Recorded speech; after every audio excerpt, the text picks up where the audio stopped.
আজকে আমি আরেকটা ফ্লিপকার্টের ফুটওয়্যার কালেকশন তোমাদের সাথে শেয়ার করব। তো চলো আগে প্যাকেটটা ওপেন করে নিই।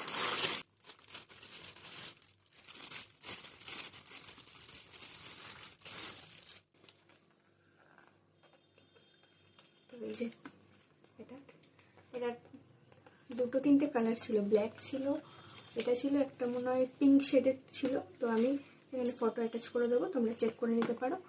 দেখতে যেরকম দেখেছিলাম পুরো সেম, দেখতে তো সেরকমই এসেছে।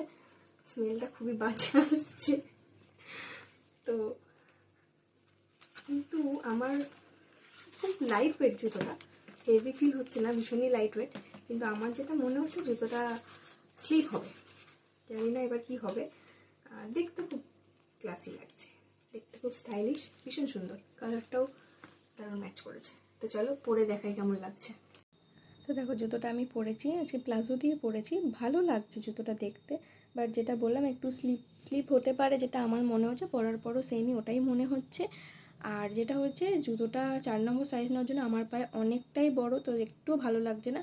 এটা যদি পায়ের ঠিকঠাক মাপের পাওয়া যায় তাহলে পরলে খুব সুন্দর লাগবে। কিন্তু যদি কোনো জল বা এরকম জল থেকে অ্যাভয়েড করলে আমার মনে হয় শুকনো জায়গায় পরার জন্য পারফেক্ট, ভীষণ স্টাইলিশও দেখতে, ভালো লাগছে, সমস্ত ড্রেসের সাথে মানিয়ে হয়ে যাবে। আর কালারটা ভীষণ সুন্দর, আমার পছন্দ হয়েছিল খুবই, কিন্তু সাইজটা এতটাই বড় যে আমার পায়ে একদম ভালো লাগছে না। আর এটা 3 নম্বর সাইজ নেইও যে আমি এক্সচেঞ্জ করে নেবো, তো আমাকে এটা রিটার্ন করতেই হবে, আদারওয়াইজ কোনো অপশন নেই। তো তোমাদের ভালো লাগলে অবশ্যই তোমরা এটা চেক আউট করতে পারো। তো চলো আজকের মতো টাটা।